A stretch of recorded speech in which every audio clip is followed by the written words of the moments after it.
Hello दोस्तों, आप सभी का स्टडी विद कॉन्सेप्ट चैनल पर बहुत बहुत स्वागत है। और साथ स्वागत है हमारी प्री क्रैश कोर्स सीरीज में, जिसके अंतर्गत हम हिस्ट्री का ये अंतिम वीडियो आपको दे रहे हैं। इसके अलावा कुछ वीडियो और देंगे, लेकिन ये इंपॉर्टेंट होगा अभी अंतिम। और इसके अंदर आप हिस्ट्री को कंप्लीट कर चुके होंगे अपनी प्री क्रैश कोर्स में। और भी कुछ वीडियो हम इसमें देंगे, कुछ टर्मिनोलॉजी के वीडियो भी हैं, वो भी हम देंगे। और कुछ बेसिक फैक्टर्स के वीडियो वो अभी बाद में देंगे। अभी हम ज्योग्राफी स्टार्ट करेंगे इसके बाद। तो इस तरीके से आपका प्री क्रैश कोर्स के लिए महत्वपूर्ण भूमिका निभाएगा। आप सभी से रिक्वेस्ट है कि जरूर आपको इसने हेल्प की होगी, ज़्यादा से ज़्यादा लोगों को इसमें फायदा हुआ होगा। आपको एक पता लग गया कि प्री के लिए हमें क्या क्या पढ़ना चाहिए, किन किन बातों पे फोकस करना चाहिए, वो चीज़ें आपको इसमें पता लगी होगी। इसलिए आपके लिए क्रैश कोर्स चलाया गया ताकि आप इस पर फोकस करें। स्पेशली बीपीएससी वाले कैंडिडेटों के लिए बहुत हेल्पफुल रहेगा। इसमें जो भी फैक्ट हमने लिए वो डायरेक्टली उनको क्वेश्चन में मिल सकते हैं। तो इसलिए आप सभी से रिक्वेस्ट है कि आप इसको ज़्यादा से ज़्यादा देखें, ताकि ज़्यादा से ज़्यादा लोगों को इसको फायदा हो, और ज़्यादा से ज़्यादा इसको शेयर भी करें ताकि इसका यूज़ कर सकें। आप सभी से निवेदन है कि अंत तक इस वीडियो को जरूर देखें। हमारी इस रिवीजन की श्रृंखला में आज हम हिस्ट्री को कंप्लीट करने की कोशिश करेंगे। हालांकि रिवीजन तो बहुत छोटा होता है, बहुत चीज़ें शॉर्ट में जाती है, लेकिन मेरे पे जितना इस विद इन टाइम में हो पाया, मैंने प्री के हिसाब से मोस्टली चीज़ें उनको आपसे रिवाइज करवाने की कोशिश करी इसमें। और आज हम हिस्ट्री कंप्लीट करेंगे, इसके बाद हम ज्योग्राफी स्टार्ट करेंगे, क्योंकि हमारे पास ज़्यादा टाइम नहीं है। तो इसलिए जल्दी ही ज्योग्राफी कंप्लीट करने के बाद फिर इकोनॉमी पढ़ेंगे, और फिर एनवायरमेंटल, और उसके बाद लास्ट टाइम हम साइंस टेक और कुछ इंपॉर्टेंट चीज़ें पढ़ कर इसको ख़त्म करेंगे। इसमें हमने यूपीपीसीएस और यूपीएससी के हिसाब से काफ़ी पीसीएस को देखते हुए इसमें कुछ फैक्चुअल चीज़ें भी हमने ज़्यादा ली है, और वो यूपीएससी के लिए भी इम्पोर्टेंट है। अगर आपको इस दौरान कोई भी चीज़ समझ में नहीं आया तो आप बाद में उसको पूछ भी सकते हैं, क्योंकि ज़रूर कई बार हो सकता है कि मैं आपको समझाने की कोशिश करूँ, और मैंने आपको बताया था कि अगर ये बैच हमने रिवीजन स्टार्ट किया तो रिवीजन बैच में मेरी यही आस रहेगी कि डेफिनेटली आपने चीज़ पहले पढ़ी रखी होगी। रिवीजन का मतलब यही होता है। तो उसी चीज़ को मैं बेस मानते हुए मैं कई चीज़ें डायरेक्टली बता देता हूँ, उसके बेस पे नहीं जाता। तो इसलिए क्योंकि टाइम भी इतना नहीं है कि बहुत ज़्यादा एक्सप्लेन कर पाऊँ मैं, और बहुत ज़्यादा वीडियो हो जाए, बड़े वीडियो हो जाए, तो वो मेरे लिए भी सही नहीं है और आपके लिए भी सही नहीं है, क्योंकि आपके पास भी ज़्यादा टाइम नहीं है। इसलिए तो अब हम आते हैं भारतीय राष्ट्रीय आंदोलन के अगले आंदोलन में सविनय अवज्ञा आंदोलन, जो गांधी जी के नेतृत्व में हुआ सविनय अवज्ञा आंदोलन। और इसकी शुरुआत आपको पता है 12 मार्च से 6 अप्रैल के बीच होती है। 12 मार्च को दांडी मार्च निकलती है, और वो साबरमती से दांडी मार्च आते हैं। वहाँ पर दांडी जो तट पे उस पर नमक बना करके इस आंदोलन की शुरुआत की जाती है। वो तो आप जानते होंगे सभी। इसमें सविनय अवज्ञा आंदोलन के क्या कारक थे? पहला कारक ये था कि साइमन कमीशन ही असफल हो गया, क्योंकि वो साइमन कमीशन से क्या, एक तो विरोध हुआ। विरोध के दौरान अंग्रेजों ने, उसका विरोध क्यों हुआ? क्योंकि उसमें एक भी भारतीय शामिल नहीं था। और विरोध हुआ तो विरोध को दबाने के लिए अंग्रेजों ने जो दमनात्मक गतिविधियाँ की, बहुत क्रूर गतिविधियाँ की, बहुत क्रूर एक्टिविटी की, उससे क्या हुआ कि बहुत ज़्यादा खपा हो गए भारतीय, और होना ही था वो। तो दूसरी बात, कांग्रेस का कलकत्ता अधिवेशन में डिसीजन ले लिया था। आर्थिक मंदी से गरीबी, मतलब व्यापारी भी परेशान हो गए, श्रमिक भी परेशान हो गए, युवा बेरोजगार हो गए, तो असंतुष्ट हो गए सारे लोग। युवा वर्ग भी पूरी तरह असंतुष्ट हो गया। महात्मा गांधी दोबारा राजनीति में एक्टिव होकर आ गए, क्योंकि जो चोरी कांड के बाद गांधी जी को जेल में डाल दिया गया। फिर गांधी जी ने कुछ टाइम के लिए थोड़े से एक्टिव नहीं रह पाए, उसके बाद गांधी जी बाद में पुनः एक्टिव हुए। और लॉर्ड डार्विन द्वारा डोमिनेट स्टेटस की घोषणा को व्यवहारिक, लॉर्ड डार्विन ने, इस दौरान लॉर्ड डार्विन थे, लॉर्ड इरविन के द्वारा घोषणा तो की गई कि हमें आपको डोमिनियन स्टेटस का दर्जा दे देंगे, लेकिन उसको कभी पूरा नहीं किया गया। और दिल्ली घोषणा पत्र में भी यही मांग रखी थी। इस आंदोलन से पहले एक दिल्ली घोषणा पत्र हुआ था, उसमें गांधी जी ने भी स्टेटमेंट दिया था, नेहरू जी भी थे उसमें, और उसमें भी यही बोला गया था कि ये मांगे हैं पूर्ण की जाए। जो मांगे अभी गांधी जी मांगेंगे, उन्हीं मांगों में से कुछ मांगे थी जो दिल्ली घोषणा पत्र में बोली थी, लेकिन उनको अंग्रेजों ने कोई स्वीकार नहीं किया। इसके साथ गांधी जी ने 11 सूत्रीय मांगे अपने न्यूज़पेपर में भेज करके लेख लिखा, और पत्र के माध्यम से ब्रिटिश प्रतिनिधित्व को भेजा गया था। उनमें 11 मांग क्या थी, ये यूपीएससी ने पिछली बार भी सवाल पूछा था, तो इसमें मांगे ध्यान रखना। एक मांग थी सिविल सेवा एवं सैन्य व्यय। इन व्यय को, जो प्रशासनिक अधिकारी को जो व्यय जो दिया जाता है, व्यय किया जाता है, हम सेना पे बहुत ज़्यादा खर्च करते हैं, और वो सेना भारतीयों को, देखो व्यय का पैसा ले रहे हैं तो भारतीयों से, और फिर उस सेना कार्रवाई कर रही है भारतीयों के ऊपर। तो इसलिए इन्होंने बोला कि सेना के व्यय को एक तो कम किया जाए 50% तक, सिविल सेवा के वेतन है उनको भी कम किया जाए, ठीक है ना, पूर्ण शराबबंदी की जाए, सीआईडी जो इनका सेंट्रल इंटेलिजेंस डिपार्टमेंट था उसमें सुधार किया जाए, वो चाहे जाए भारतीयों पर नाम लगा देता है, किसी को गिरफ्तार कर लेता है। शस्त्र कानून में परिवर्तन करके भारतीयों को भी मतलब शस्त्र रखने की अनुमति दी जाए, विशेषकर आत्मसुरक्षा के लिए। राजनीतिक बंदियों को, जो राजनीतिक बंदी जो बेकाम में गिरफ्तार कर लेते हो किसी एक्ट के अंतर्गत, उसको जिन्होंने कोई अपराध ही नहीं किया उनको छोड़ दिया जाए। मुद्रा विनिमय दर है, आपने अर्थव्यवस्था में बताऊंगा मैं, आपने पढ़ा भी होगा कि विनिमय दर कमज़ोर होती है, यानी मुद्रा का अवमूल्यन होता है तो निर्यात बढ़ता है, ठीक है, क्योंकि विदेशियों के लिए, विदेशी जो ग्राहक होते हैं, डिमांड करने वाले होते हैं, उनके लिए चीज़ सस्ती हो जाती है, इसलिए तो विनिमय दर को घटा करके भारतीय वस्तुओं का निर्यात बढ़े, इसलिए ये भी बात बोली गई। राजस्व कर है उसको घटाया जाए और नमक कर है इसको समाप्त किया जाए। इन इतनी मांगों के बावजूद गांधी जी की जो सविनय अवज्ञा आंदोलन की जो मेन बात थी वो थी नमक कानून का उल्लंघन किया। नमक कर है क्योंकि ब्रिटिश सरकार ने कानून बना करके नमक पे भी टैक्स लगा दिया। तो अब इसको जब मुद्दा बनाया तो ब्रिटिश सरकार ने सोचा कि देखो, नेहरू जी बात कर रहा था पूर्ण स्वराज की, सुभाष चंद्र बहुत बात कर रहे थे पूर्ण स्वराज की, लेकिन सविनय अवज्ञा आंदोलन का मामला पूर्ण स्वराज न बनकर तो क्या बन गया, नमक बन गया। तो अंग्रेजों ने इसको ज़्यादा सीरियस नहीं दिया। नमक को क्यों चुना? क्योंकि गांधी जी का मामला था कि आंदोलन जनता के हर वर्ग से जुड़े, हर व्यक्ति से जुड़े, इसलिए नमक एक ऐसा इशू था जो दुनिया के हर व्यक्ति से जुड़ा हुआ था। दूसरा, नमक पर कर लगाना एक बहुत ही ज़्यादा अमानवीय घटना है। अरे ये तो बेसिक नीड है, और इस पर अगर आपने टैक्स लगा दिया तो गरीब को भूखा मारने के समान हो गए। और अंग्रेज जो बोलते थे, पहले अंग्रेजों की धारणा चलती थी कि हम भारतीयों को सभ्य बनाने के लिए आए हैं, हम भारतीयों के मालिक हैं, माता पिता है। अरे कौन माता पिता अपने बच्चों के साथ ऐसा व्यवहार करेगा? तो उनकी जो नेगेटिव इमेज, जो इमेज उन्होंने बनाई थी, वो भी इसमें टूट गई थी। दूसरी बात, समाज में प्रत्येक वर्ग है उसको एक साथ लाने के लिए, क्योंकि हर वर्ग, चाहे अमीर हो, चाहे गरीब हो, चाहे राजा हो, चाहे कोई भी हो, सब इस नमक कानून से, थोड़े नमक पर टैक्स लगाने से हर कोई वर्ग है वो इससे बहुत ज़्यादा प्रभावित था। तो इसलिए गांधी जी ने नमक कानून को चुना। फिर आंदोलन के कार्यक्रम भी रखे गए कि जहाँ कहीं भी संभव हो नमक कानून तोड़ करके नमक बनाओ, शराब बंद की जाए, विदेशी दुकानों पर जो या अफीम की दुकानों पर बहिष्कार किया जाए, वकील वकालत छोड़ देंगे, न्यायालयों का बहिष्कार कर देंगे, सरकारी कर्मचारी पदों का त्यागपत्र दे देंगे। ये चीज़ें हुई और यह आंदोलन पूरी तरह अहिंसा पर रहा। ये बात तो फिक्स थी इस आंदोलन में। और इस आंदोलन का प्रसार अगर देखें तो ये भी इम्पोर्टेंट है, जैसे कि मैंने अभी आपको पिछले वीडियो के अंतर्गत अशोक आंदोलन बताए गए थे, और ठीक उसी प्रकार इसमें भी कार्यक्रम का प्रसार हुआ। उत्तरी पश्चिमी सीमांत प्रांत में अब्दुल गफ्फार खान, जिसे सीमांत गांधी के नाम से भी जानते थे क्योंकि गांधीवादी विचारधाराओं से सत्याग्रह पर आधारित इसने एक खुदाई खिदमतदार संगठन बनाया, और उसने लाल कुर्ती नाम का एक आंदोलन है वो नॉर्थ वेस्ट में चलाया गया था भारत में। तो ये आंदोलन इस टाइम और ज़्यादा एक्टिव हो गया। संयुक्त प्रांत में मजदूरों ने हड़ताल कर दी, किसानों ने टैक्स देने से मना कर दिया, और इसके साथ धरसना में सरोजनी नायडू और गांधी जी के पुत्र ने क्या कर दिया, धरना बोल दिया, और इसमें इसकी जो पूरी प्रकाशन किया इसको बेब मिलर, जो अमेरिका का पत्रकार था, वो भी आया इस टाइम में। दक्षिण भारत में सी राजगोपालाचारी थे। गांधी जी ने, ध्यान रखना इसमें, गांधी जी ने यात्रा निकाली, आपको पता है साबरमती यात्रा से और दांडी मार्च निकाला गांधी जी ने, और उसी की कॉपी करते हुए सी राजगोपालाचारी ने भी त्रिचन्नापल्ली से बेदरायण तक अपनी यात्रा निकाली, मतलब दांडी मार्च किया और नमक बनाया बेदरायण तट पर जाकर के। मालाबार में के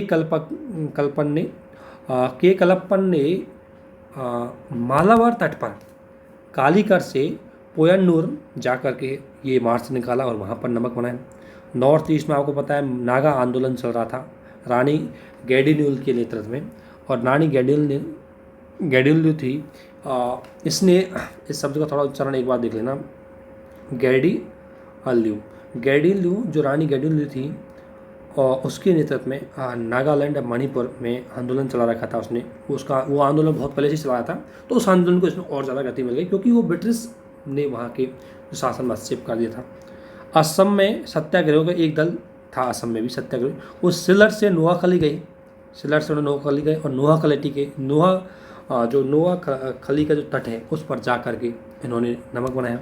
चटगांव में सूर्य सेन ने इस दौरान सत्याग्रह पर भी धरना बोल दिया। तो ये जो इतनी घटनाएं, इतनी यात्रा की, ये जरूर ध्यान रखना। सी राजगोपालाचारी ने कहाँ की, के कलप्पन ने कहाँ की, है ना। इसके बाद रानी जो गैडिन्यूल है उसकी क्या मतलब उसका रोल रहा, ये सवाल है, ये पूछे जाते हैं, इसलिए मैंने इतना डिटेल से इसमें लिखा है। फिर इसका प्रदर्शन का प्रभाव तो आपको पता ही, तो मेंस का सवाल रहता है। प्रभाव क्या पड़ेगा, विदेशी वस्तुओं की धूरी दबाई गई तो उनकी आयात को कम किया गया था, विधानसभा के चुनाव को बहिष्कृत कर दिया गया था। लेकिन सबसे बड़ी बात है कि इस आंदोलन में कौन कौन सा वर्ग भागीदार था। तो देखो, इस आंदोलन में महिला ज़बरदस्त तरीके से भागीदार थी, लेकिन थोड़ी सीमित थी, जितना असहयोग आंदोलन थी उतना नहीं थी। छात्र वर्ग इसमें बहुत ज़्यादा एक्टिव हो गए थे।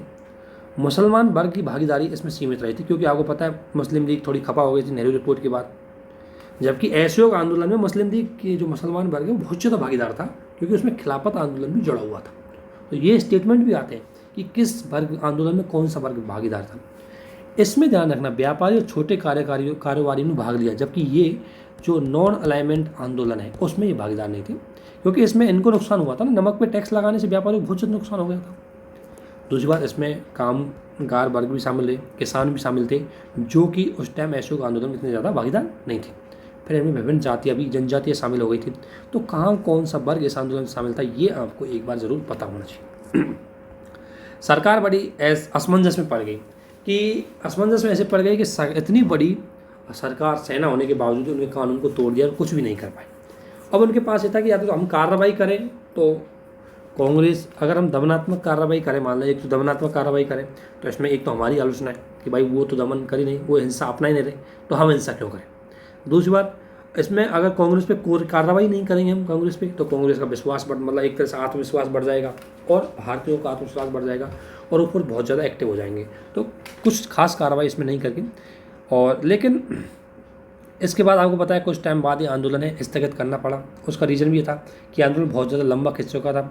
आम जनता अब की आपको पता है एक सीमा होती है, हर कोई व्यक्ति आंदोलन में भागीदार थोड़ी हो सकता है, उसके भी अपने घर परिवार के काम होते हैं। किसान है, मजदूर है, बेचारे डेली की रोटी कमा करके अपनी आजीविका को पूरा करते हैं, तो कंटिन्यू वो नहीं रह पाएंगे इस आंदोलन में।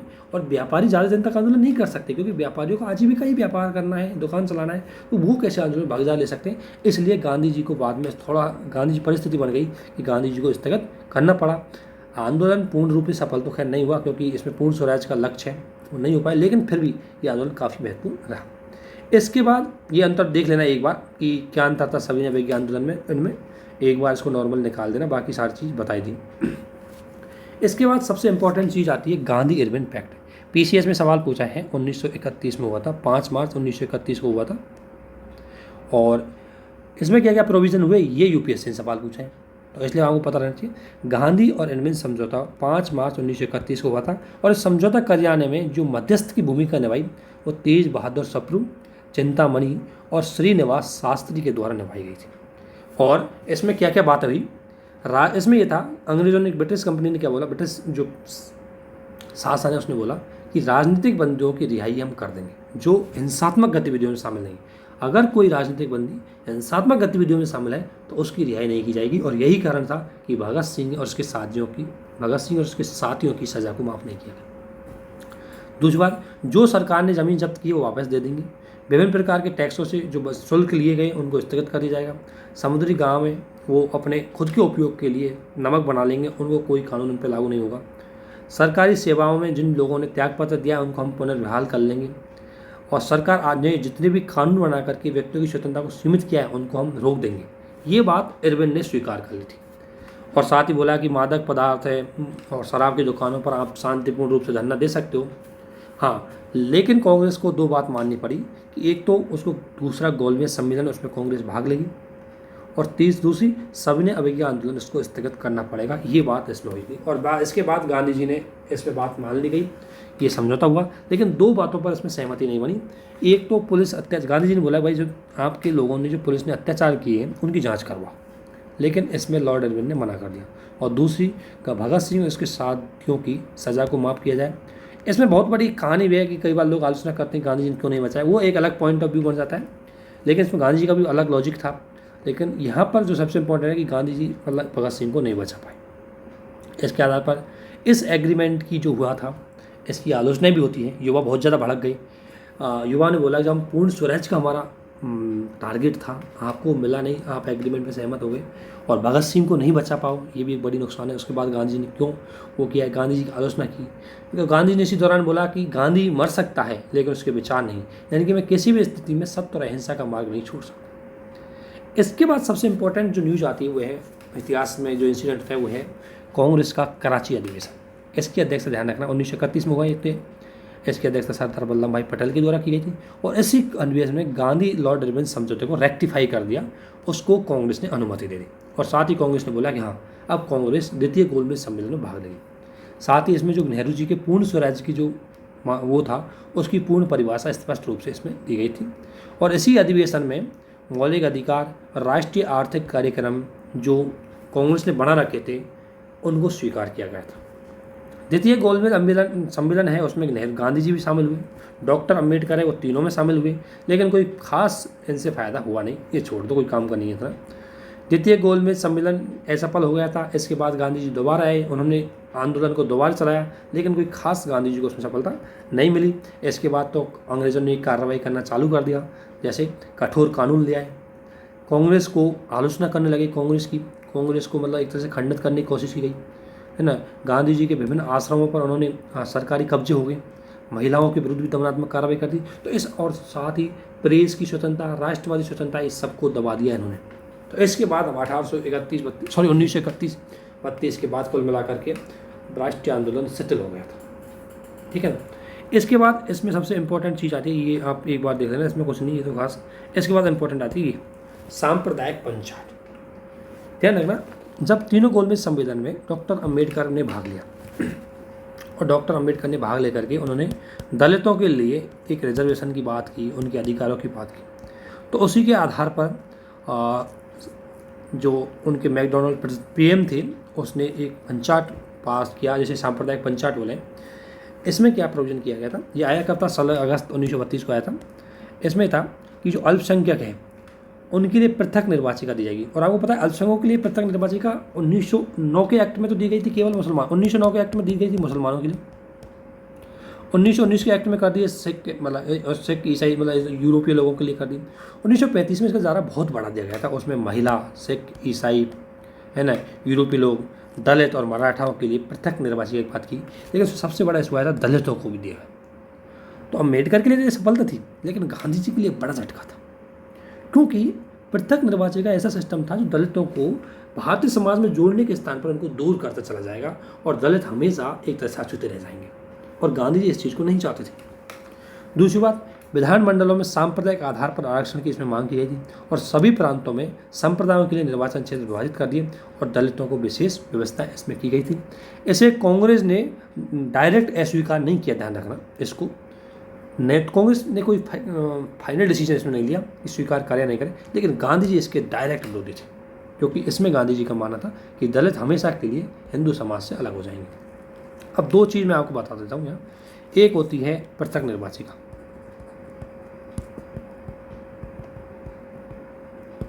और एक होती है संयुक्त निर्वाचिका। पृथक निर्वाचिका में क्या होता है कि कुछ क्षेत्र है निर्वाचन के, वो किसी वर्ग विशेष को फिक्स कर दिए जाते हैं, कई वर्ग विशेष का लोग यहाँ सुना जाएगा, लेकिन उसमें दिक्कत है कि उसी वर्ग का व्यक्ति उसको वोटिंग करेगा, बस अन्य व्यक्ति उसमें वोटिंग नहीं करेगा। ये एक चीज़ इसमें ये पृथक निर्वाचिका होती है। जबकि संयुक्त निर्वाचिका में कि सीट रिजर्व कर दी जाएंगी लेकिन सब व्यक्ति उसको वोट देंगे, ये अंतर था। तो इसमें क्या है कि सब वो, अब यहाँ तो क्या है कि वो जैसे मान लें यहाँ दलितों का अगर सीट आई है और गैर दलित लोग हैं वो इसमें वोट नहीं देंगे, तो उस लीडर को गैर दलित लोग क्यों मानेंगे, जब उन्होंने वोट ही नहीं दी तो लीडर क्यों मानेंगे। तो इससे वो हमेशा सेपरेट रह जाते हैं, इसलिए पृथक निर्वाचिका को गांधी जी स्वीकार करते हैं। संयुक्त निर्वाचिका में क्या है कि भाई यहाँ से दलित है लेकिन वोट तो उसको दलित ने भी दिया है, गैर दलित ने भी दिया है, तो लीडर तो दलित होगा, वो गैर दलितों को भी होगा और दलितों का भी होगा, इसलिए उसको मान्यता प्राप्त होगी दोनों तरफ से और धीरे धीरे वो उनके साथ जुड़ जाएगा। इसलिए संयुक्त निर्वाचिका की गांधी जी मांग करते थे, गांधी जी पृथक निर्वाचिका को स्वीकार नहीं करते थे।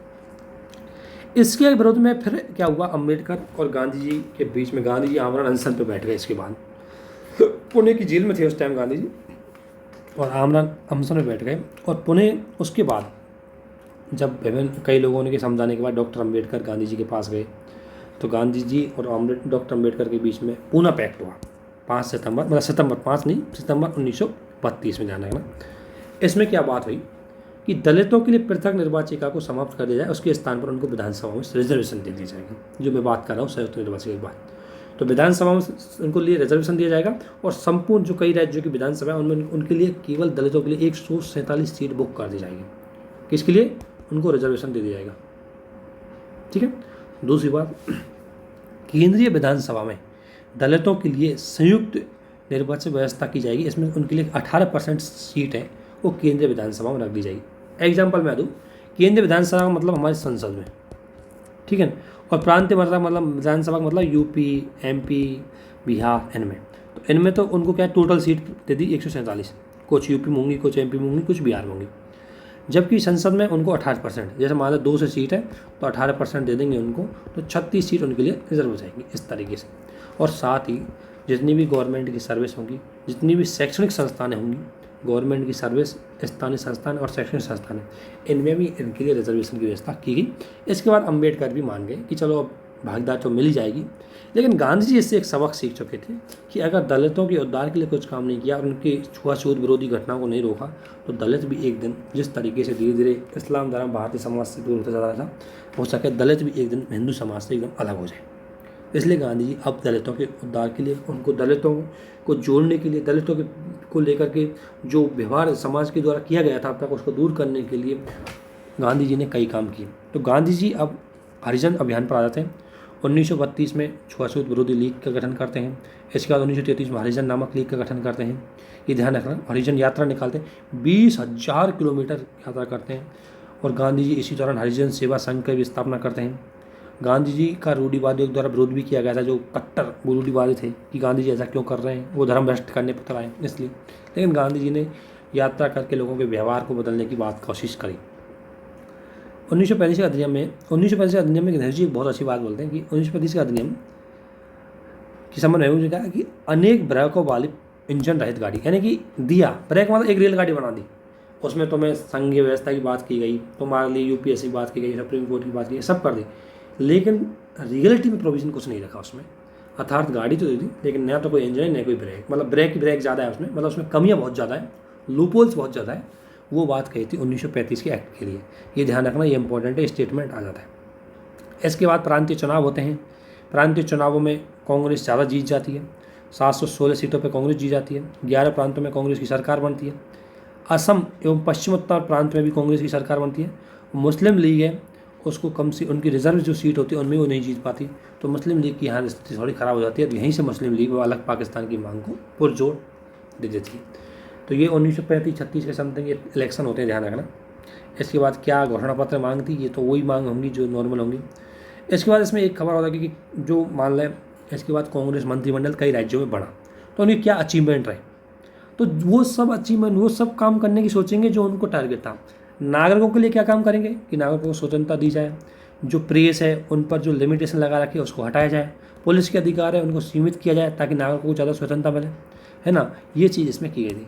किसानों के लिए उनके भूख को कम किया जाएगा, वनों में उनको पशुचारण की अनुमति दी जाएगी, उनसे नजराना बेगारी बिल्कुल नहीं कराई जाएगी। तो जो आपको पता है कि राज्यों में जो सरकार बनी थी ये सरकार कांग्रेस के लोग थे जो जनता के लिए, कल्याण के लिए कार्य करेंगे, तो उनके हितों के लिए जो कार्य करेंगे ये इन सरकारों ने किया था। इसलिए इनको ज़्यादा एक बार सरसरी निगाह से देख लेना, इसमें कोई ज़्यादा इंपॉर्टेंट चीज़ नहीं।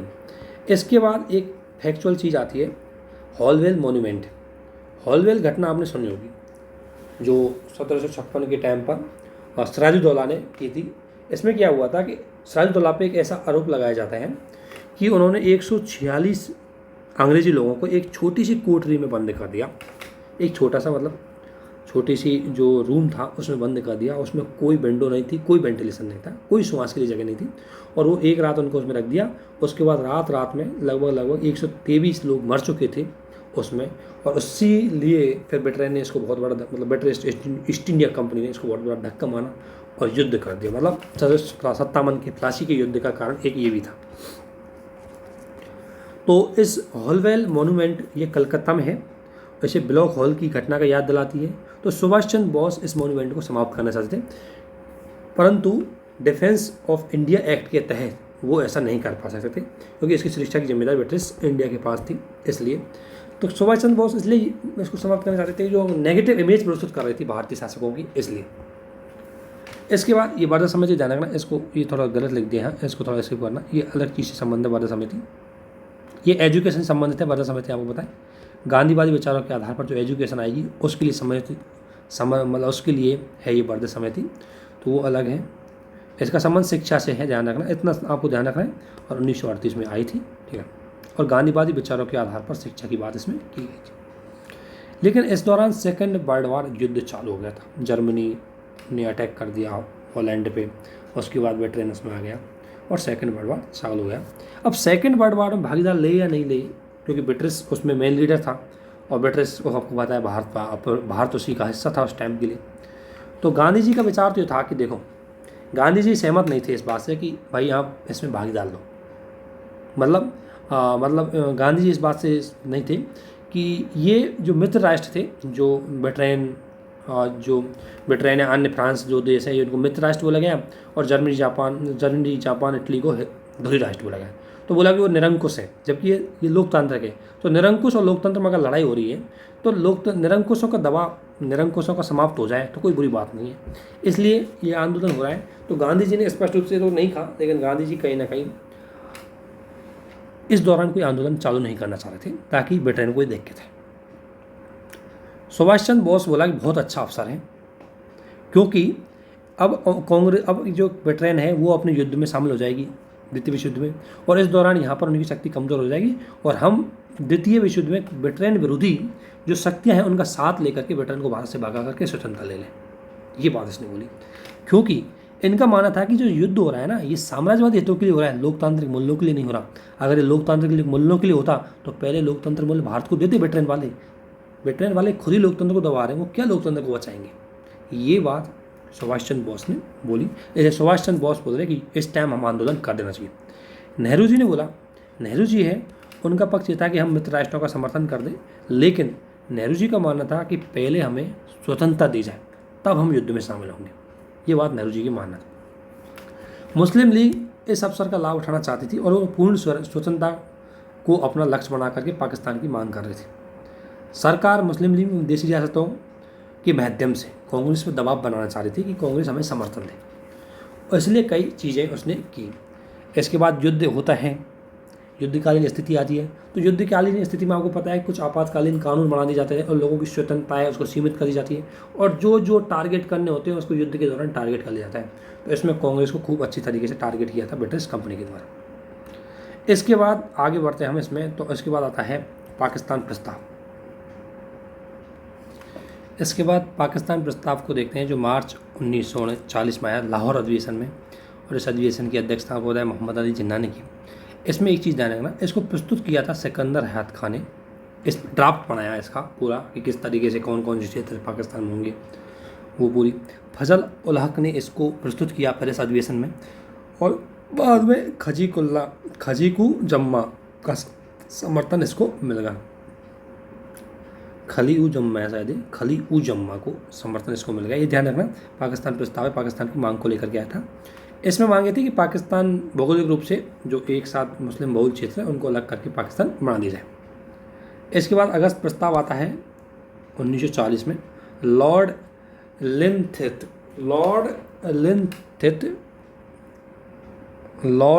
लिथगो जो थे भारत में, मुझे उच्चारण नहीं हो रहा, हाँ, लॉर्ड लिथगो, ये है ऐसा ही उच्चारण, लॉर्ड लिथगो जो भारत में अगस्त उस टाइम वायसराय थे, तो उसके टाइम पर अगस्त प्रस्ताव आया था। इसका प्रोविजन ये था कि इसमें एक प्रोविजन क्या दिया, क्योंकि ध्यान रखना 1940 युद्ध हो गया, अब कुछ भी करके अंग्रेज भारत का साथ लेना चाहते थे, इसलिए भारत को कुछ चीज़ में वो देना चाहते थे एक तरह से। तो उसमें प्रमुख प्रोविजन ये था कि एक तो डोमिनेट स्टेटस हम दे देंगे तुम्हें, ये बात बोली। उसके बाद एक युद्ध के लिए एक सलाहकार परिषद बनाई जाएगी जिसमें भारतीयों को शामिल किया जाएगा, और भारत की जो वायसराय की जो कार्यपालिका है उसमें भारतीयों की भागीदारी बढ़ा दी जाएगी। और एक चीज़ और बोली कि संविधान का निर्माण भारतीयों के द्वारा की जाएगा, ये बात हम मान लें, लेकिन और ब्रिटिश सरकार की अंत उसमें अनुमति होनी चाहिए, ये बात इसने बोली। और बोला कि जो संविधान सभा होगी वो बेहस मताधिकार के माध्यम से होगी, ये बात भी इसने बोली। और साथ ही जो भी संविधान बनेगा उस संविधान में अल्पसंख्यकों के लिए अधिकारों की बात की जानी चाहिए, ये बात इसमें बोली गई थी अगस्त प्रस्ताव में।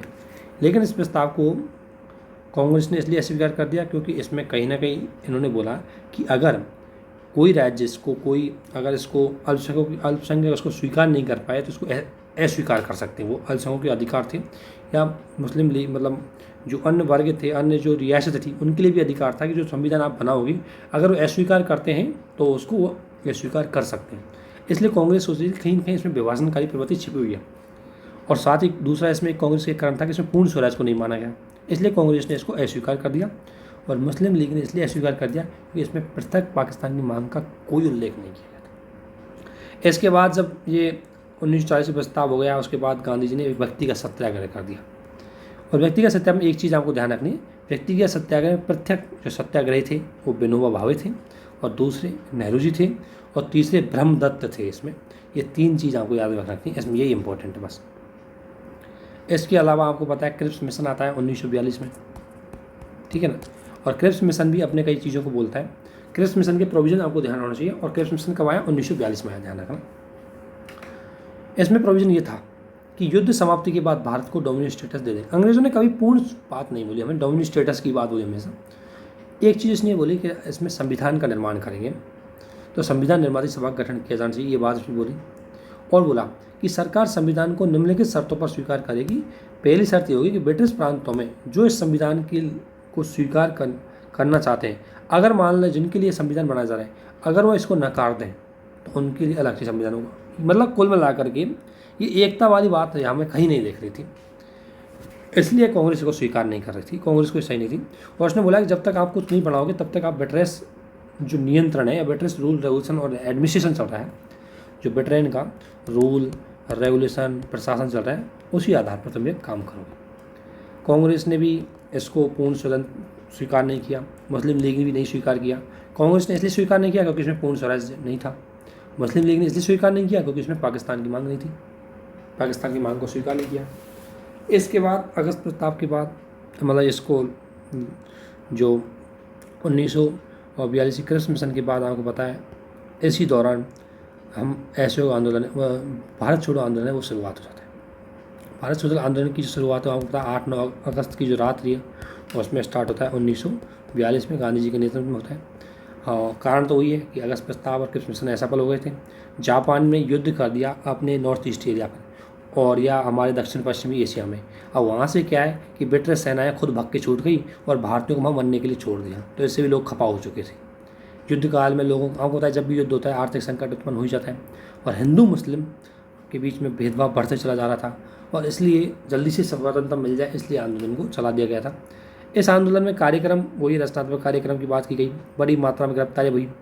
0 आवर ऑपरेशन, 0 आवर ऑपरेशन है वो इसी के अंतर्गत चला जाता है, जिसमें ब्रिटिश शासन को पता लग जाता है तो रात को 12 बजे ही जैसे ये आंदोलन चालू होता है उसमें रात को 12 बजे ही बड़े बड़े नेता हैं उनको गिरफ्तार कर लेती है। इसलिए आंदोलन जनता के द्वारा खुद के द्वारा चला जाता है, इसमें बड़ा नेता बाहर नहीं रहता। सुभाष चंद्र बोस ने इसमें जो गुरिल्ला युद्ध पद्धति है उसका समर्थन किया कि छिप छिप के काम करो, छिप छिप के बात वो करो, और उसके लिए और सुभाष चंद्र बोस ने इसको एक अच्छा एक्शन भी बोला।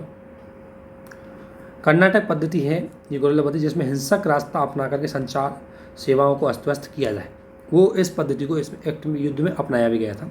बाद में गांधी जी पर आरोप भी लगता है कि गांधी जी ने कहीं ना कहीं ऐसे जो क्विट इंडिया मूवमेंट है ये हिंसात्मक हो गया था। लेकिन इसमें जो सबसे इम्पोर्टेंट चीज़ जो आपको याद रखनी वो ये है कि इसमें कौन कौन से नेता भूमिगत थे। भूमिगत का मतलब छुपे हुए थे, ये इनको गिरफ्तार करने से बच रहे थे, ये ओपन नहीं आ सकते थे। तो JP नारायण, अरुणा आसफ अली, राम मनोहर लोहिया, मूसा मेहता, बीजू पटनायक, सुचेता कृपलानी, R.A. गोपालन, इन्होंने छिपके मतलब मुख्य रूप से आंदोलन की गतिविधियों को संचालन किया, जबकि जवाहरलाल नेहरू, सरदार वल्लभ भाई पटेल, गांधी जी ऐसे बड़े बड़े नेताओं को तो गिरफ्तार कर लिया गया था। और कांग्रेस रेडियो के नाम से स्थापना की थी और उसका संचालन मूसा मेहता ने किया था बम्बई में। इसके दौरान समानांतर सरकार यानी कि कई एरियाओं पर भारत लोगों ने अपने आप को स्वतंत्र घोषित करके यहाँ पर सरकार चालू कर दी, उसी को बोलते हैं समानांतर सरकार। यानी कि एक सरकार तो ब्रिटिश सरकार बनी हुई थी और उससे स्वयं को अलग होकर के उन्होंने खुद की सरकार बना ली, वो होती है समानांतर सरकार। तो इसमें ये ध्यान रखना कहाँ बनी है आपको बताएं। एक रही सतारा में, ठीक है, दूसरी रही तामलुक जातीय सरकार, ये मिदनापुर बंगाल में थी। तामलुक जातीय सरकार मिदनापुर बंगाल में रही, ध्यान रखना। उड़ीसा में तलचर में हुई और बलिया में चिंतु पांडे के नेतृत्व में 7 दिन की सबसे छोटे काल के लिए रही और सबसे बड़े काल के लिए सतारा में सरकारें रही। इसके बाद सरकार ने आपको बताया 0 आवर ऑपरेशन, मैंने बताया था 0 आवर ऑपरेशन के अंतर्गत इसमें जो बड़े लीडर हैं उनको रात को ही गिरफ्तार कर लिया गया था। और उसके बाद ज़बरदस्त तरीके से सेना भेजी, सेना अभियान चलाया। मित्र राष्ट्र ने भी यहाँ सेना भेजी, क्योंकि उनका जो सेकेंड वर्ल्ड वॉर है उनको डर था कि कहीं भारत ब्रिटेन के यहाँ से चले जाने के बाद भारत का समर्थन उनको नहीं मिल पाएगा। इसलिए इस आधार पर इस आंदोलन में ध्यान रखना, ये शहरी और ग्रामीण दोनों क्षेत्रों में बड़ी मात्रा में लोग रहे, लेकिन सिंध और पंजाब और नॉर्थ ईस्ट के लोग इसमें शामिल नहीं हुए, नॉर्थ वेस्ट के लोग, क्योंकि ये इसमें मुस्लिम लीग भी शामिल नहीं हुई थी इस आंदोलन में। और साम्यवादी लोग हैं, ये लोग मुसलमानों की भागीदारी इसमें नहीं रही, ये भी ध्यान रखना, जबकि युवाओं की भागीदारी। साम्यवादी लोगों की भागीदारी इसलिए नहीं रही क्योंकि इस टाइम विश्व कोल्ड वार मतलब वर्ल्ड वार चल रहा था और रशिया मित्र राष्ट्रों का समर्थन था, और रशिया मुख्य रूप से ब्रिटेन का दोस्त भी था इस टाइम। तो साम्यवादी नहीं चाहते थे कि रशिया के विरुद्ध कोई कार्रवाई की जाए, क्योंकि ये रशिया के समर्थक थे साम्यवादी, ठीक है ना। तो ये इस दौरान कोई युद्ध नहीं, मतलब इस दौरान ब्रिटेन को कमज़ोर नहीं करना चाह रहे थे, इसलिए साम्यवादी भी इस आंदोलन से बाहर रहे। जनता में भय समाप्त कर दिया इसने, त्याग बलिदान की भावना बड़ी मात्रा में बढ़ा दी, और हिंसात्मक गतिविधियों पर अंग्रेज ने गांधी जी को जिम्मेदार ठहराया। लेकिन गांधी जी ने बोला कि आपकी जो दमनात्मक गतिविधि है उन्होंने हिंसा को बढ़ावा दिया। द्वितीय विश्व युद्ध का प्रभाव आपको देखोगे तो द्वितीय विश्व युद्ध के आपको पता है वही प्रभाव है नॉर्मल, कि खाद्यान्नों की कमी हो जाती है, कुछ वर्गों को फ़ायदा मिलता है जैसे व्यापारियों को, क्योंकि अब वस्तुएं महंगी हो जाएंगी तो उनको ज़्यादा लाभ होगा, उद्योगपतियों को ज़्यादा लाभ होगा, लेकिन इससे खाद्यान्न संकट आ गया, ये चीज़ है। इसके बाद आप ये चीज़ देखते रहना, इसमें सबसे चीज़ें ध्यान रखना, इसमें आपको सवाल आने की जो संभावना है वो मैंने बताई दी, जहाँ से आएंगे वहीं ध्यान रखना ज़्यादा, बाकी आपने सब पढ़ रखा होगा। इसके बाद सी राजगोपालाचारी एक फॉर्मूला आया था, यानी कि चक्रवर्ती राजगोपालाचारी द्वारा एक भारत और पाकिस्तान के विभाजन और स्वतंत्रता को लेकर के एक उसने कुछ फार्मूला दिया। उसने ये फार्मूला 10 जुलाई 1944 को दिया, जिसको जिन्ना ने भी अस्वीकार कर दिया। ध्यान रखना, इसमें क्या था, इसमें प्रोविजन था कि देखो मुस्लिम लीग है वो भारत के साथ स्वतंत्रता का समर्थन करें, और कांग्रेस जो अंतरिम सरकार बनाएगी स्वतंत्रता के बाद उसमें वो कांग्रेस का साथ दें। ये मुस्लिम लीग से बोली गई थी। और बोला कि युद्ध जब समाप्त हो जाएगा और हमें स्वतंत्रता मिल जाएगी, तब उत्तर पश्चिमी सीमांत और उत्तर पूर्वी क्षेत्र है जहाँ पर मुसलमान क्षेत्र है, वहाँ पर हम जनमत संग्रह करवाएंगे, और जनमत संग्रह करवा करके उनसे पूछेंगे कि भाई आप पाकिस्तान में शामिल होना चाहते हो या भारत में शामिल होना चाहते हो, तो वो जहाँ पर वोटिंग करेंगे उनको उसी क्षेत्र में अधिकार शामिल कर दिया जाएगा। और विभाजन की स्वीकृति की दशा में जब विभाजन होगा तो रक्षा का कैसे विभाजन होगा, रक्षा क्षेत्र का, वाणिज्यिक क्षेत्र का कैसे विभाजन होगा, संचार का कैसे विभाजन होगा, इसका भी एक समझौता हम कर लेंगे। लेकिन इस जो मैं सारी बातें बोल रहा हूँ, ये सारी बातें तभी लागू होंगी, सी राजगोपालाचारी ने बोला, जब हमें पूर्ण स्वतंत्रता मिल जाएगी। इसलिए पूर्ण स्वतंत्रता तक मुस्लिम लीग हमारा साथ दे। सी राजगोपालाचारी की आलोचना भी होती है, जैसे इसको आपको पता है बी डी सावरकर, श्यामा प्रसाद मुखर्जी, जितने भी हिंदू राष्ट्रवादी थे वो इसकी आलोचना करते हैं, क्योंकि उनका मानना था कि क्यों पाकिस्तान की मांग को स्वीकार किया जाए। और इसमें ऑब्वियसली अप्रत्यक्ष रूप से तो पाकिस्तान की मांग स्वीकार कर ही ली। दूसरी बात, जिन्ना इससे क्यों खपाते, क्योंकि जिन्ना को पता कि अगर पृथक निर्वाचन मतलब पृथक होने के लिए यदि जनमत संग्रह कराया गया तो ये क्षेत्र कभी पाकिस्तान में शामिल नहीं हो पाएंगे। इसलिए उन्होंने बोला बहुमत के आधार पर भारत को अलग होने के निर्णय में जिन्ना का अलगाववादी आंदोलन थोड़ा कमज़ोर पड़ रहा था, उसमें हर लोग पाकिस्तान का समर्थन नहीं करते थे। तो ये चीज़ एक हो गई। इसके बाद एक आता है देसाई और लियाकत समझौता। ये कांग्रेस के लीड दोनों नेता थे, देसाई कांग्रेस का था, लियाकत अली आपको पता है मुस्लिम लीग का था। कांग्रेस और मुस्लिम लीग की केंद्रीय कार्यपालिका में इसमें यह था इस समझौते के अंतर्गत कि देखो केंद्रीय कार्यपालिका जो बनेगी अंतरिम सरकार में, उसमें मुस्लिम लीग को भी भागीदारी दी जाएगी। ये इसलिए उसकी भागीदारी के लिए इन दोनों में समझौता हुआ था। लेकिन आपको पता है बाद में मुस्लिम लीग है वो सरकार में भागीदार नहीं होती है, बाद में छोड़ देती है उसको, अलग पाकिस्तान की मांग कर देती है। इसके बाद बेबल घोषणा आती है 1945 के समथिंग, एक तरह शिमला समझौते के नाम से भी जानी जाती है। और इसमें रीजन क्या था कि जापानी का प्रभाव बढ़ता जा रहा था, मित्र राष्ट्रों की स्थिति, जो ब्रिटेन की स्थिति वो कमज़ोर हो रही थी, और ऐसी स्थिति में ब्रिटेन है वो भारतीयों का समर्थन चाह रही थी, लेकिन वो समर्थन भारतीयों को मिल नहीं रहा था। इसलिए उनको भारतीयों को कुछ लालच देने के लिए बेबल योजना आई थी। इसमें क्या कि जो कार्यपालिका है यानी कार्यकारिणी है वायसराय की, उसमें समस्त सदस्य भारतीय होंगे सिवाय छोड़ करके आर्मी के चीफ को छोड़ करके, ठीक है ना। रक्षा के अलावा सभी विभाग भारतीयों को दे देंगे। कार्यकारी परिषद में मुस्लिम और हिंदू और मुसलमान के जो सदस्य उनकी भागीदारी करेंगे और युद्ध की समाप्ति होगी तो हम आपके संविधान बनाने का प्रोविज़न भी लागू कर देंगे। इस तरीके से ये प्रोविज़न लगे, मतलब कुछ मिला करके हमें लोभ लालच दिया है ना। तो ये थी बेबल योजना। इसके बाद थोड़ा सा आज़ाद हिंद फौज है, इसके बाद देख लेते हैं। आज़ाद हिंद फौज है, इसका गठन आपको बताया मोहन सिंह, रास बिहारी बोस और निरंजन सिंह, इन तीनों ने किया था। बाद में सुभाष चंद्र बोस 1943 में शामिल हो गए और इनकी जो टुकड़ी थी, सैन्य टुकड़ी जिनको हम रेजिमेंट बोलते हैं, उनका नाम क्या क्या था? महात्मा गांधी, अब्दुल कलाम आज़ाद, जवाहरलाल नेहरू, है ना, और झांसी की रानी। ये मुख्य रूप से इनकी प्रमुख रेजिमेंट थी आज़ाद हिंद फौज की। आज़ाद हिंद फौज पर जो जब ये हुआ था, सुभाष चंद्र बोस की मतलब डेथ हो गई थी, मतलब उसको मतलब अभी उसका सही पता नहीं लग पाया, लेकिन जो अनुमान थे मानते ही डेथ हो गई। उसके बाद ये आंदोलन कमज़ोर पड़ गया। इधर जापान युद्ध में पराजित हो ही गया, तो जापान के भरोसे ही सुभाष चंद्र बोस ये चला ही रहे थे, लेकिन जापान खुद ही हार गया जब वहाँ पर हिरोशिमा नागासाकी में जब बम डाल दिए गए। तो इसके बाद क्या हुआ इसमें कि आज़ाद हिंद फौज के जो व्यक्तियों को गिरफ्तार किया गया था, क्योंकि उन्होंने वेटरन के विरुद्ध में तो साथ दिया ही था जापान का, तो उन पर केस चला दिया यहाँ पर जापान पर, उनको गिरफ्तार कर लिया। तो उसकी गिरफ्तारी को जब यह मुकदमा चलाया गया उन पर, तो उसके मुकदमा के विरोध में भारत में एक आंदोलन हो गया, बहुत बड़ा आंदोलन। तो इसमें यह था कि आज़ाद हिंद फौज पर मुकदमा, इसमें गिरफ्तार सैनिकों और अधिकारियों पर मुकदमा चलाया गया था, जिसमें कौन कौन थे? कर्नल सहगल, कर्नल ढिल्लो और शाहनवाज खां। अब देख सकते हो शाहनवाज खां जो मुसलमान से संबंधित थे, कर्नल ढिल्लो थे, ये मुख्य रूप से एक तरह से इनमें से एक से किसी थे, एक हिंदू से थे। इनको फांसी सजा सुनाई गई। ये तीनों आज़ाद हिंद फौज में बड़े अधिकारी थे। इन्होंने अच्छा काम किया, ब्रिटेन के युद्ध लड़ा, लेकिन ब्रिटेनों के लिए तो देशद्रोह वाली बात हो गई कि हमारे विरुद्ध में इन्होंने ये काम किया, इसलिए इन पर कार्रवाई तो की जाएगी। जब इन पर केस चलाया गया ब्रिटेन के न्यायालय में, तो इसी केस के विरुद्ध भारत में आंदोलन हुआ और सभी भारत के प्रतिष्ठित जो वकील थे उन्होंने इनको बचाने के लिए काम चालू कर दिया और इसके विरुद्ध में फिर भारत में ज़बरदस्त आंदोलन भी हुआ।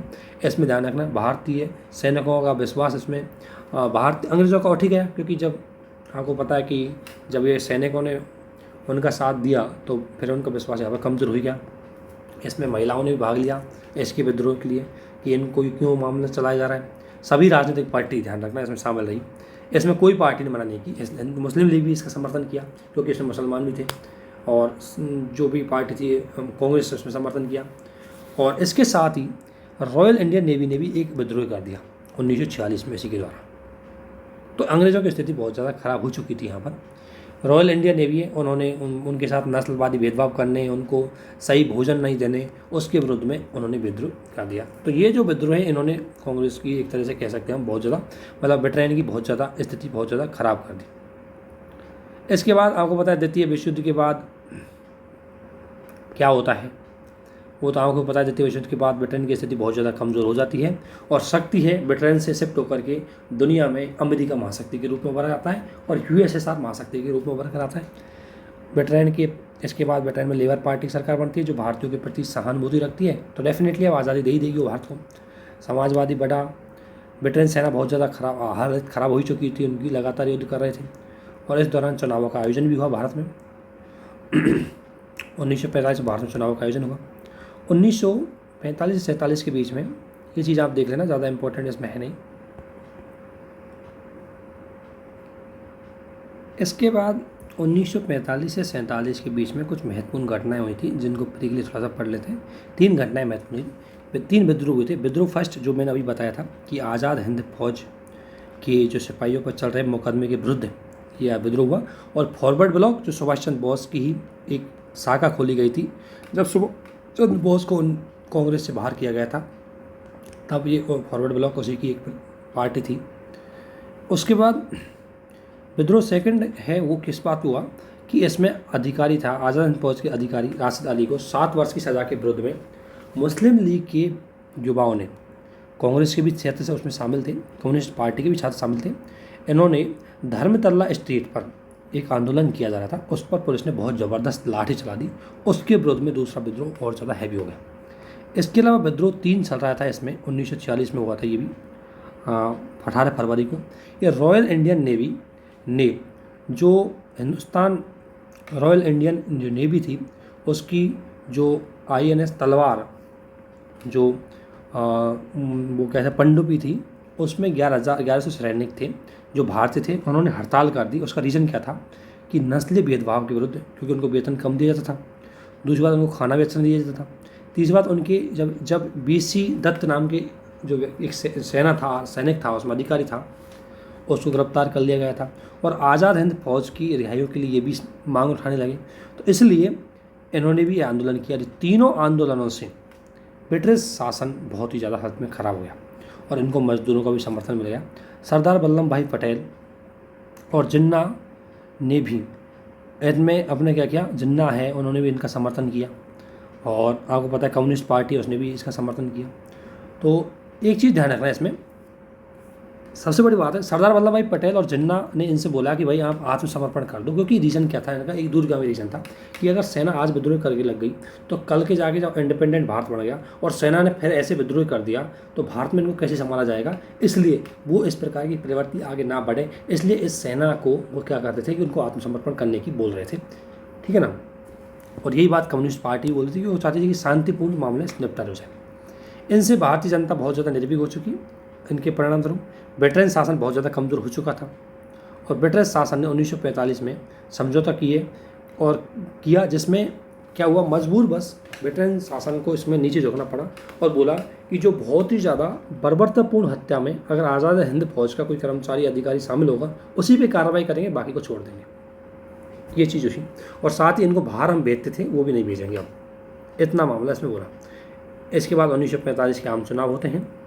इसमें कांग्रेस को 91% गैर मुसलमान क्षेत्रों से वोटिंग मिलते हैं और इसमें मुस्लिम लीग का ज़्यादा बहुमत नहीं आता। तो मुस्लिम लीग अब एक तरह से बिल्कुल तैयार हो जाएगी अलग पाकिस्तान की मांग करने के लिए, क्योंकि अब उसको लगता है कि भारत में उनका अस्तित्व, मतलब मुस्लिम लीग को राजनीतिक हित पूर्ति नहीं हो पाएगी भारत में, उसका ऐसा मुस्लिम लीग को लग रहा था। इसके बाद कांग्रेस ने ब्रिटेन ने 1940 में आंदोलन समाप्ति के बाद कैबिनेट मिशन भेजा, जिसमें lord Pethick Lawrence, sir Stafford Cripps और AB अलेक्जेंडर, ये 3 लोग शामिल थे। इनके नेतृत्व में भेजा और जिसका उद्देश्य अब इनका मन चुका था कि अब भारत को स्वतंत्रता सौंप दी जाए, क्योंकि अब ब्रिटिश की हालत ये हो गई कि उनको भारत से उपनिवेश में रख भारत को गुलाम बनाकर कोई फायदा नहीं हो रहा था, नुकसान ज़्यादा हो रहा था इसलिए। और साथ ही नया संविधान और अस्थायी सरकार की बात इस कैबिनेट मिशन के अंतर्गत की गई थी। इसमें था कि ध्यान रखना, कैबिनेट मिशन भी पाकिस्तान की मांग को स्वीकार नहीं कर रहा था। दूसरी बात, संघ बनाने का समर्थन इसने बोला, लेकिन इसने बोला कि संघ बनाएंगे हम, संघीय व्यवस्था होगी, लेकिन ज़्यादा शक्तियाँ हैं उस केंद्र के पास होगी, ये बात इसने बोली। विधान परिषदों के चुनाव की घोषणा की और यहाँ पर सीटें आरक्षित कर दी और निर्वाचित सदस्यों को 3 श्रेणी में बांट दिया, A, B और C। A में गैर मुस्लिम, B में नॉर्थ ईस्ट के मुस्लिम और नॉर्थ वेस्ट के, और C में नॉर्थ ईस्ट के मुसलमान ये थे। A में गैर मुसलमान लोग थे, जैसे हिंदू, सिख, ईसाई सब आ गए इसमें। इसके बाद और इसने 1946 में अंतरिम सरकार है इसके गठन की भी बात बोली। ये जो 3 श्रेणी इसमें ध्यान रखना, नॉर्मली संविधान एक बनेगा, लेकिन इस तीनों श्रेणियों को अगर किसी भी एक श्रेणी को अगर वो संविधान पसंद नहीं आया तो ये अपना संविधान भी बना सकते हैं। इसमें कांग्रेस को आपत्ति रही, क्योंकि इसमें जो राज्यों को विशेष अधिकार देने की बात बोली B और C राज्यों को, वो कांग्रेस को लगा कि कहीं ना कहीं इनडायरेक्ट रूप से ये पाकिस्तान का समर्थन कर रहे हैं। और मुस्लिम लीग को इसलिए दिक्कत आई क्योंकि इसमें उनको कोई भी अलग से पाक की मांग है उसको स्वीकार नहीं किया गया था। इसके बाद मुस्लिम लीग को लगा कि शांति से कुछ मिलने वाला नहीं है, इसलिए मुस्लिम लीग ने फिर हिंसात्मक कार्रवाई से 16 अगस्त 1946 को प्रत्यक्ष कार्रवाई दरखास्त कर दिया। इसके अंतर्गत उन्होंने हिंसक कार्रवाई चालू कर दी और वायसराय ने लीग पर प्रतिनिधित्व के बिना कार्यकारिणी का गठन, वो कह रहे थे कि वायसराय ने लीग बनाई है जो अपनी कार्यकारिणी है, जिसमें भाई भारत का प्रतिनिधित्व में मुस्लिम लीग भी एक है तो उसको भी शामिल किया जाना चाहिए, लेकिन वायसराय ने उसको शामिल नहीं किया। इसलिए इसका मतलब है कि वो मुस्लिम लीग को बाहर रखना चाहते हैं और इसलिए उन्होंने अपने अधिकार की मांग करने के लिए और पृथक पाक की मांग के लिए हिंसात्मक साधन अपना लिया। और इस दौरान हिंसात्मक गतिविधियाँ हुई, बहुत हिंदू मुस्लिम दंगा यहीं से चालू हो चुका था। गांधी जी नोआखली गए, वहाँ पर आमना अनसर बैठे और वहाँ पर लोगों को शांत करने की बात की और इसी अवसर पर माउंट बेटन ने गांधी जी को 1 मैन बॉर्डर कहा, वन मैन बॉर्डर फोर्स कहा, क्योंकि गांधी जी ने बड़ी मात्रा में गांधी जी जब वहाँ आह्वान किया तो लोगों ने हिंसा त्यागी भी थी, तो इसलिए गांधी जी के इसी कार्य के लिए इसको ये बोला जाता है। इसके बाद एटली घोषणा पत्र आती है 1947 में। इसमें बोल दिया जाता है कि अब भारत को हम आज़ाद करेंगे 30 जून 1948 तक। और माउंट बेटन नए गवर्नर आए और इसने भी अभी तक ध्यान रखना, अभी तक विभाजन स्वीकार नहीं किया और प्रांत और देशी रियासतों को अलग से स्वतंत्र होने का कोई प्रोविज़न अभी भी नहीं रखा। इसके बाद ये चीज़ अभी मेंस के हिसाब से इसको छोड़ दें। इनमें जो प्रोविज़न किए जा रहे हैं ये जरूर आपको याद रखना, क्योंकि सवाल है यहीं से आते हैं, और इनका सीक्वेंस भी ध्यान रखना। ये पहले आकाश प्रस्ताव आता है, उसके बाद क्रिप्स मिशन आता है, उसके बाद कैबिनेट मिशन आता है, फिर बेवेल योजना आती है और फिर एटली घोषणा आती है, और उसके बाद सबसे महत्वपूर्ण और लास्ट घोषणा आती होती है माउंट बेटन योजना। माउंट बेटन योजना है ये 1947 में आती है, ध्यान रखना 3 जुलाई 1947 को या उससे पहले आती है, 3 जून को आती है, शायद 3 जून 1947 को आती है। और इसमें उसने पहली बार पाकिस्तान विभाजन को स्वीकार कर लिया और बोला कि पाकिस्तान भारत का विभाजन हो जाएगा और 2 अलग अलग स्वतंत्र राष्ट्र बनेंगे।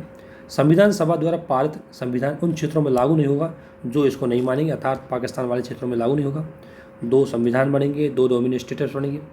बंगाल पंजाब में हिंदू मुस्लिम बहुसंख्यक जो क्षेत्र है उनका विभाजन है, उनकी प्रांतीय विधानसभाओं पर छोड़ दिया कि वो अलग से बैठक बुला करके अपने अपने क्षेत्र को, अगर उनकी प्रांतीय विधानसभाएं हैं वो किस में अपने आप को शामिल करना चाहती है तो वो उसी हिसाब से इनका बंगाल और पंजाब का विभाजन कर दिया जाएगा, क्योंकि मेन लड़ाई तो बंगाल और पंजाब में थी, क्योंकि ये हिंदू और मुसलमान बहुल क्षेत्र थे। साथ ही इसमें सिंध का जो विभाजन है उसको एक विशेष बैठक के माध्यम से किया जाएगा। उत्तरी पश्चिमी तथा असम के सिलहट जिलों में जनमत संग्रह करवाया जाएगा। सीमा विवाद को समाधान करने के लिए मतलब एक सीमा आयोग बनाया जाएगा। और साथ ही 15 अगस्त 1947 को भारत पाकिस्तान को डोमिनियन स्टेटस का दर्जा दे दी जाएगा। और इसमें एक प्रोविज़न ये भी रखा था कि देशी रियासतें उनको स्वतंत्रता का दर्जा नहीं दिया गया, वो या तो पाकिस्तान में शामिल हो सकती है या भारत में शामिल हो सकती है, ये बात इसमें बोली गई थी। इसके बाद कांग्रेस ने ध्यान रखा डोमिनियन स्टेटस हमने स्वीकार कर लिया, हमने पूर्ण स्वराज वाली बात पर अटक रहे थे, वो अभी तक नहीं मिली, लेकिन फिर भी हमने डोमिनियन स्टेटस को स्वीकार कर लिया। उसका रीज़न क्या था? रीज़न एक तो था कि हिंसात्मक गतिविधियाँ हो चुकी थी, दंगे हो चुके थे, तो ऐसी स्थिति में सत्ता का शांतिपूर्ण हस्तांतरण हो जाए, इसलिए हमने बोला कि जैसा मिले ले लो, अभी तो बाद में सुधार लेंगे चीज़ों को। और ब्रिटेन भारत ब्रिटेन में कुछ प्रभाव अपना बनाए रखना चाहती थी। और दूसरी बात इसलिए था क्योंकि अभी सेना नौकरशाही है वो भी ब्रिटेन के कब्जे में थे, तुरंत अलग होकर के ब्रिटेन को एकदम से भगा दे तो उनको कैसे संभालेंगे, इसलिए ब्रिटेन को हमने डोमिनियन स्टेटस रखा। हालांकि पाकिस्तान को पूर्ण स्वतंत्रता मिल गई, पाकिस्तान के गवर्नर है वो मोहम्मद अली जिन्ना बने, जबकि हमारे गवर्नर माउंट बेटन ही रहे। और ये तो आपको पता है कि ब्रिटेन से इतनी जल्दी क्यों सौंप चुके थे, क्योंकि सांप्रदायिक दंगे हो गए, तो वो यहाँ से अपना ऊपर किसी वो उनके ऊपर कोई चीज़ आलोचना ना है उससे बचना चाहते थे। इसके बाद एक छोटी सी और खबर आपने देखी होगी, ये लास्ट खबर है थोड़ा सा, ये डिक्री वर्ल्ड प्लान या बाल्कन प्लान, ये माउंट बेटन का एक दूसरा प्लान था। और इसके ऐसे मानते हैं कि माउंट बेटन ने कैबिनेट मिशन योजना की असफलता के बाद एक वैकल्पिक योजना बनाई, और उसमें यह था कि भारत पाकिस्तान के अलावा ये जो सत्ता है, ये सत्ता हस्तांतरण है, ये अलग अलग रियासतों को भी दे दें, अर्थात तो भारत के कई भाग करने का मूल भी बना चुके थे इस बाल्कन प्लान के अंतर्गत, लेकिन बाद में नेहरू जी ने इसका विरोध किया और परिणाम स्वरूप माउंट बेटन ने इस योजना को वापस ले लिया, क्योंकि इसमें वो अलग अलग देशी रियासतों को भी सत्ता दे रहे थे, इसलिए तो कई भारत बन जाते आज, इसलिए इसको स्वीकार नहीं किया गया था बाद में। इसके बाद देशी रियासतों के पास विकल्प थे कि वो भारत में शामिल हो जाए, पाकिस्तान शामिल हो जाए, तो देशी रियासतों का एकीकरण पर बल चले। हमने प्रथम चरण में, द्वितीय चरण में इनको एक करने की बात की गई, तो प्रथम चरण के अंतर्गत ज़्यादातर देशी रियासतों को हम शामिल कर चुके थे, लेकिन हैदराबाद, कश्मीर और जूनागढ़, ये 3 देशी रियासतें हमारे मन में ज़्यादा दिक्कत खड़ी कर रही थी, इनमें प्रॉब्लम आ रही। फिर कश्मीर को हमने विलय पत्र के माध्यम से किया, ध्यान रखना, हैदराबाद को सैनिक कार्रवाई के माध्यम से किया, और जूनागढ़ को हमने जनमत संग्रह के माध्यम से किया। और इसके बाद इसमें सरदार वल्लभ भाई पटेल की इसमें बहुत महत्वपूर्ण भूमिका रही, और उसने इन पर दबाव बना करके साम दाम दंड भेद की नीति अपना करके इनको भारत में शामिल कर दिया। तो मॉडर्न हिस्ट्री में जहाँ तक चीज़ें हम पे हो पाई वो हमने इन लेक्चरों के अंतर्गत करने की कोशिश की। अब आप सभी से यही निवेदन है कि कोई भी चीज़ हो सके, कुछ शब्द जल्दी फास्ट में निकल गए हो तो उस टाइम वीडियो को थोड़ा स्लो कर लें, या अगर कुछ समझ में नहीं आए तो आप इनको पूछ से सकते हो, कमेंट बॉक्स में डाल सकते हो, कोई शब्द, कोई सिचुएशन। और रिवीजन के पॉइंट ऑफ व्यू से इसलिए मैं कुछ चीज़ें, बहुत अच्छी चीज़ें, हिस्ट्री को समझने का बहुत अच्छा एक बैकग्राउंड क्रिएट किया जाता था, मैं बैकग्राउंड क्रिएट करता, लेकिन चूंकि वो चीज़ अब हमारे पास टाइम नहीं बचा, इसलिए मैं फैक्टों को जल्दी में लेते हुए इसमें निकल गया। आप इसका रिवीजन करें, इनको देखें, और कोई भी डाउट है तो पूछें। अब हम ज्योग्राफी करेंगे और यहाँ पर हिस्ट्री ख़त्म करते हैं। ओके, आप सभी को बहुत बहुत धन्यवाद। Thank you.